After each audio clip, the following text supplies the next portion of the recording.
Unfortunately, but welcome once again to our new video, where we pay tribute to the celebrities who pass away on a daily basis. We feel sorrow for those who leave us every day, but it is our duty.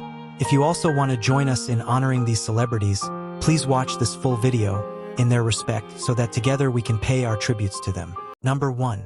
Tommy Raymond. He was an American athlete, actor, and educator based in Virginia's Hampton Roads area. His career in football included playing as a running back in the NFL, WFL, and CFL. Later, he transitioned to coaching at the high school level, where he earned recognition for mentoring players who went on to succeed in college and professional football.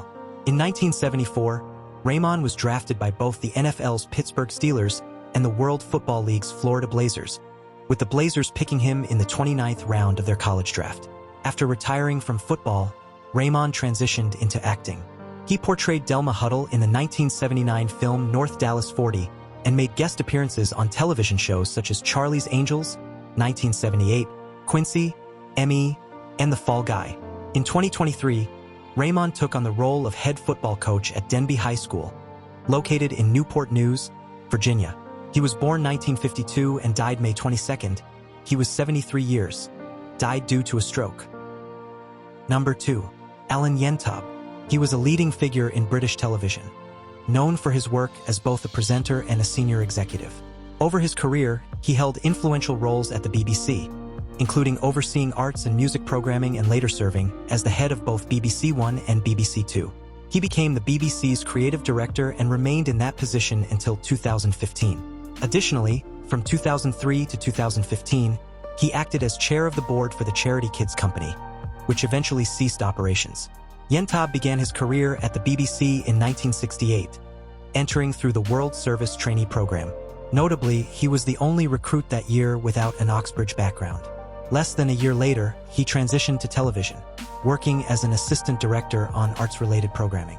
By 1973, Yentob had advanced to producing and directing, contributing to the well-regarded BBC documentary series Omnibus.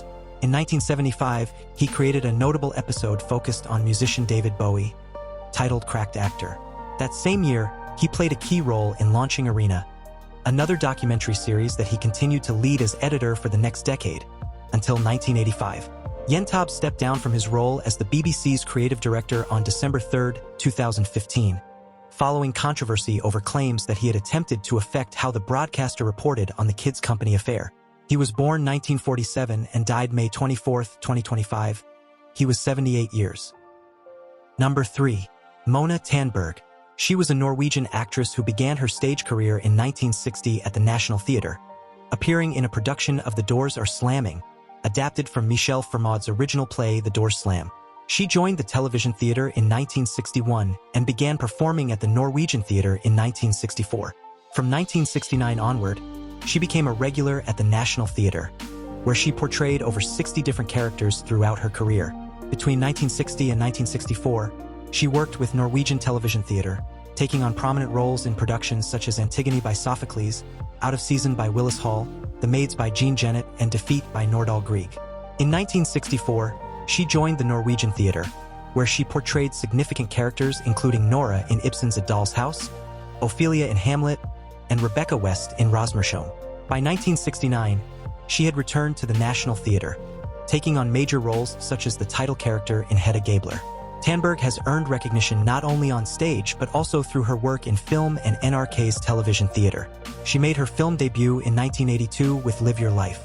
Later, in 1999, she portrayed Queen Mountain Rose in NRK's popular Advent series Christmas in Blafjell. In recognition of her contributions to the arts, Tandberg was honored in 2007 with the title of Knight, First Class of the Order of St. Olaf. 2 years later, in 2009, she was awarded the prestigious Gambling Award.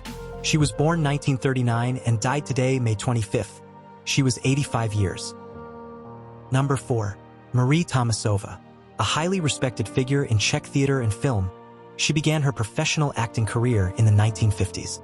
Her talent was prominently showcased during her decade-long tenure at the National Theatre in Prague.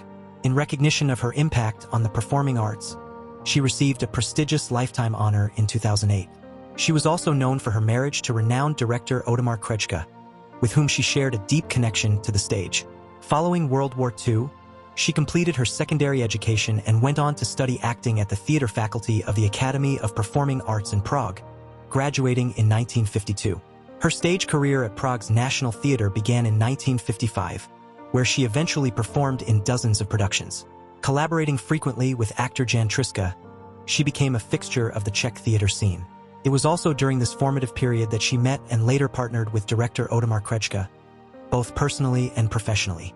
In 1968, Tomášová and her husband publicly endorsed the 2000 Words Manifesto, voicing their opposition to the authoritarian communist rule in Czechoslovakia. She made a comeback to the stage in 1990 at the newly launched Za Branu Theatre 2.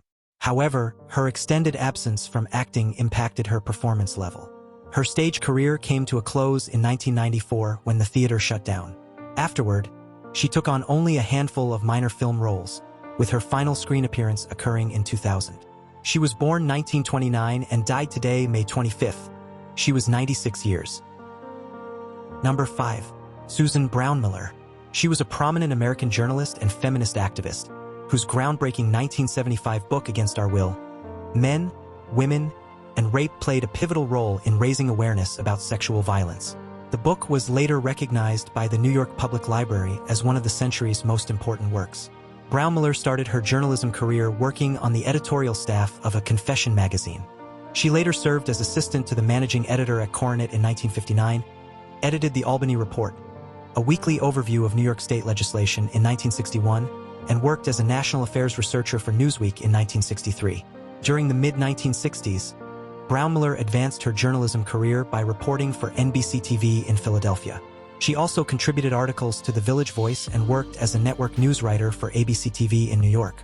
She was born 1935 and died May 24th. She was 90 years. Died due to a long illness in hospital. Number 6. Piro Milkani. He was a renowned Albanian filmmaker, celebrated for his direction of The Lady from the City and its sequel, both considered classics of Albanian cinema. His body of work earned him a place among the most influential directors in the country's film history. Over the course of several decades, Milkani built a prolific career in cinema, directing more than 20 feature films and documentaries.